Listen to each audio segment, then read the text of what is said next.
요즘에 김치 가격도 김장 비용도 많이 올랐죠. 그런데 당일에 생산된 100% 국내산 김치가 무려 10kg에 29,000원이라고 하면 안 사시겠습니까? 혹하는 내용이죠. 그런데 이게 사기였습니다. 사기. 인터넷을 통한 이 농산물 구매 피해가 늘고 있는데요. 슬기로운 법률 생활 시간에 한번 따져보죠. 법무법인 길도 윤예린 변호사와 함께합니다. 안녕하세요. 안녕하세요. 윤예린 변호사입니다. 10kg 국산 김치가 29,000원이면 저 같아도 사겠네요. 아, 그럼요. 김장 안 당장 하고. 그렇죠. 당장 김치가 필요하지 않으시는 분들도 김치 그쵸. 사놓을까 할 만한 가격이죠. 그 피해 규모가 6억 원이었다고 합니다. 이거 네, 어떻게 네. 속인 거예요?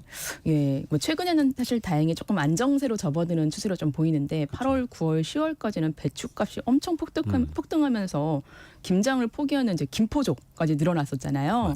이렇게 집에서 김장 담그는 것보다 이제 사 먹는 게 싸다라고 하시면서 김치 사시려는 분들께 김치값만 받고 김치 보내지 않는 사건이 좀 벌어진 것 같아요.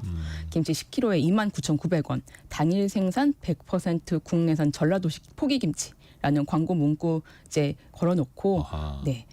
김치를 6억 원치를 판매해놓고 김치 보내지 않은 사람이 있어서 경찰이 지금 수사 중입니다. 일단 업체는 지나치게 싼 김치 가격에 대해서 중간 유통 과정 없이 거품을 뺐다라고 안내를 했습니다. 업체 측은 이 김치 사려면 무통장 입금만 가능하다라고 설명하면서 현금 결제를 유도했습니다.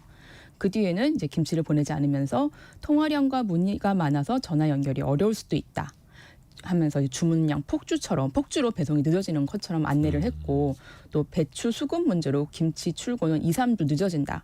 배송 지연으로 죄송한 마음에 김치랑 귤도 같이 보내드리겠다라는 메시지를 보내면서 소비자를 안심시켰습니다.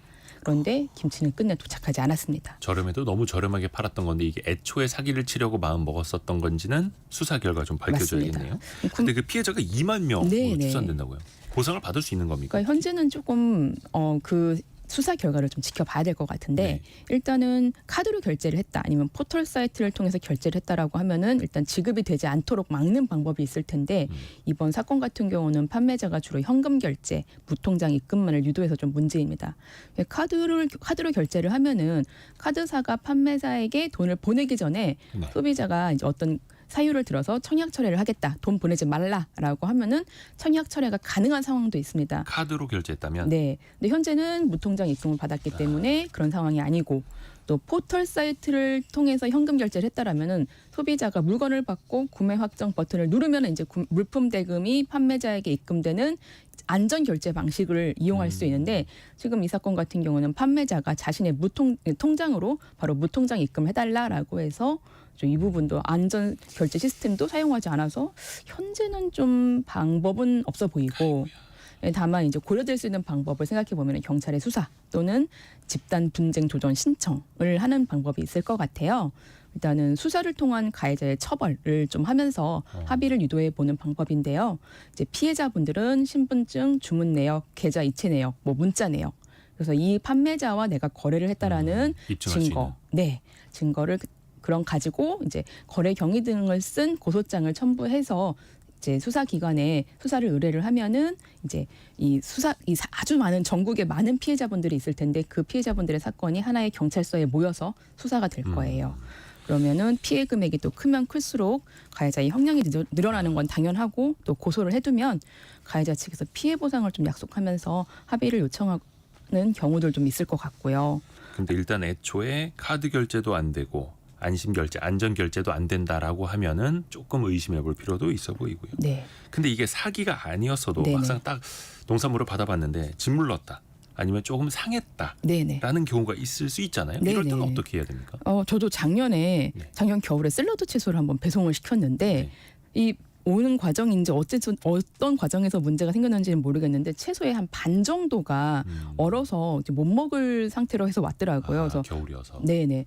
판매자에게 연락을 했더니 판매자가 환불이나 추가 배송을 해준다 그래서 저도 이제 반을 먹을 수 있으니 반값 내고 그 처리를 했던 경우가 있어요. 그래서 그랬던 적이 있는데, 사실 이런 분쟁들이 좀 많이 발생합니다. 네. 일단은 채소나 생선, 뭐 고기 같은 식재료 같은 걸 받으면 배송받으면 바로 변질 여부나 이 품질을 확인을 해야 됩니다. 이게 포장도 안 뜯고 바로 냉장고에 넣어버리면은 이게 시간이 지나서 변질된 건지 아니면 변질된 상품이 배송된 건지를 우리가 알 수가 없습니다. 그래서 배송을 받으면 즉시 포장을 뜯고 꼭 품질 검사를 하셔가지고 이 부분을 확인하셔야 됩니다.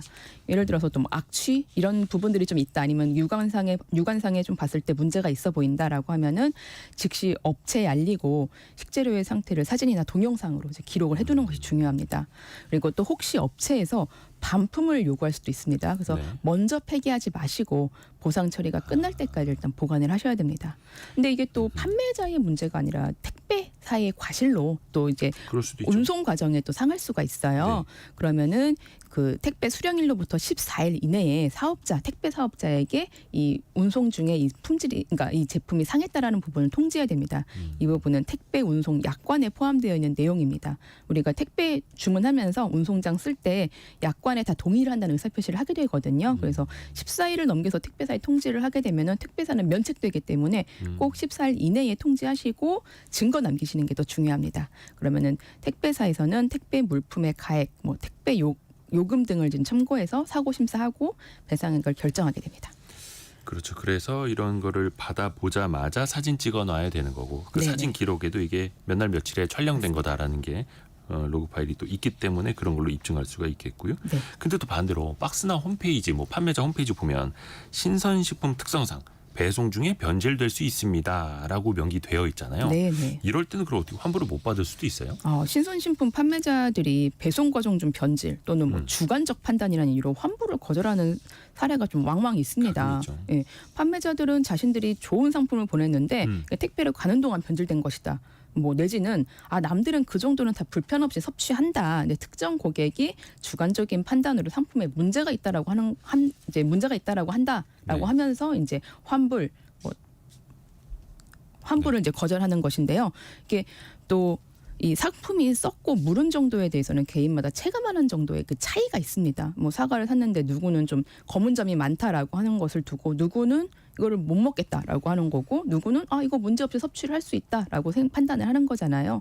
그런데 사과가 반 이상 이렇게 갈라져서 와서 이를 도려내고 먹으려면 뭐 사과 반도 못 먹는다고 하는데 그런 부분까지 모두 주관적 기준이라고 하면서 반품 내지 환불을 거절하는 사례들도 있는 것이에요. 그래서 온라인몰 이 판매 대행을 하는 온라인몰 역시 판매자가 의도적으로 질 나쁜 상품을 보낸 건지 배송 과정 중에 상한 건지 이 사유를 일일이 추적하기 어렵기 때문에 알 수가 없죠. 네, 판매자의 자체 규정에 따를 수밖에 없다라고 일단 우선은 판단을 하고 있습니다. 다만 배송받은 상품이 판매 시에 내걸었던 광고와 눈에 띄게 다르거나 판매 페이지에 환불이나 교환 조건에 대해서 구체적으로 명시하지 않았을 경우에는 내부 판단을 거쳐서 환불이 가능하도록 조치를 하고 있습니다. 그래서 어떤 한 쇼핑몰에서는 이 광고와 지금 이 배송된 상품의 상태가 서로 다르다라고 하면은 이 표시 광고법 위반으로 보고 이제 법률에 따라서 소비자가 환불받을 수 있도록 조정을 하는 경우들도 있습니다. 그건 중간에 이제 판매업자, 네. 쇼핑몰이 있을 때 또 중재를 해줄 수 맞습니다. 있는데 네. 다이렉트로 샀을 때는 조금 더 어렵긴 하죠. 네. 또 그런 경우도 있어요. 그 중량 가지고 예를 네네. 들어서 귤 5kg으로 알고 샀는데 한 4점 몇 킬로그램? 4kg 초반이었다. 이러면 이거 어떻게 해야 됩니까? 네, 이게 일단 이런 문제가 발생하는 게 소비자들은 당연히 이제 박스에서 포장재 뺀 실 물건의 중량을 이제 생각하는데 네. 판매자들은 박스와 포장재 무게를 포함해서 무게를 재서 보낸다는 데 좀 있는 것 같아요. 뭐 이런 정도는 상인들은 뭐 관행 아니냐, 생산지부터 이거는 뭐 박스 그 무게까지 포함해서 무게를 재는 것은 관행이다라고 하면서 문제가 없다라고 하는데 사실 관련법에 따르면 이러한 행위는 모두 규정 위반입니다. 일단은 농수산물 품질관리법 시행규칙에 따르면 과일 등의 무게를 표시할 때는 포장재를 뺀 제품의 실제 중량을 적어놔야 됩니다.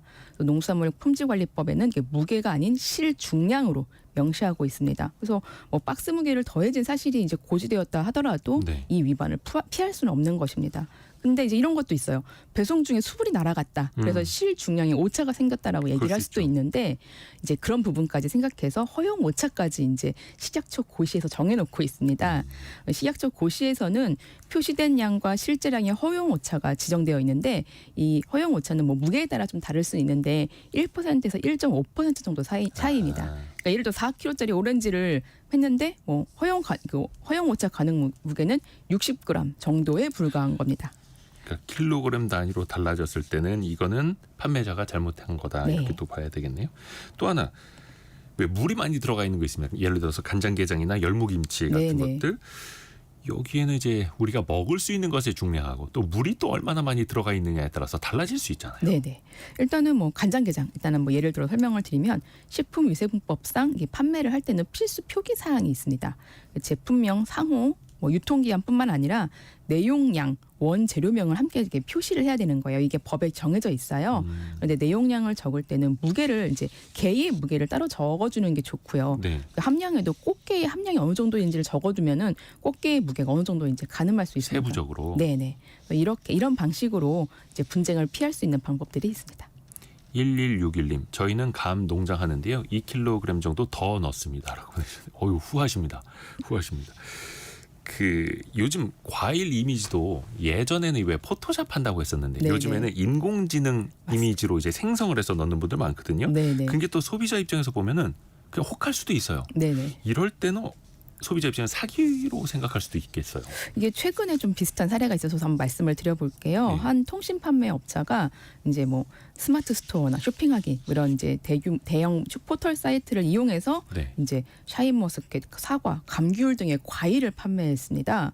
근데 이 쇼핑몰에서는 이제 실제 농장주와 이제 산지에서 직거래해서 과일이 신선하고 맛이 좋다 이런 점을 강조를 했는데 그러면서 이제 농부의 실명과 함께 얼굴 사진까지 썸네일로 사용해서 소비자분들한테 이제 신뢰감을 그쵸. 줬죠. 네네. 근데 해당 사진을 분석해 보면은 이게 AI가 생성한 이미지처럼 약간 아주 조금 이렇게 어색한 부분들이 있는 거예요. 그래서 이 부분에 대해서는 소비자 민원이 제기돼가지고 해당 업체는 일단 판매를 중단한 상태인데요.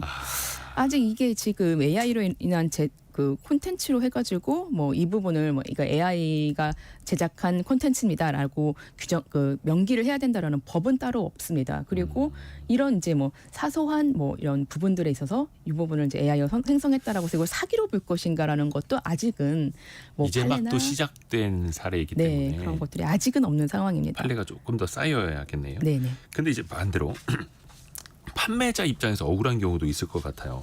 소비자 입장에서 살짝 상처가 났다고 이거 못 먹겠다. 네네. 뭐 사실 과일이 약간 좀 무른 상태가 있을 수도 있는데 그럴 때마다 반품해 달라. 이러면 이제 판매자는 어떻게 해야 됩니까? 그러니까 아까 이제 판매자들이 주관적 기준이라는 부분들을 들어서 그러니까 환불이나 반품을 거절한다라고 얘기를 한 부분들이 있는데 사실 이 주관적 그 기준이라는 부분들은 여기서 필요한 것이에요.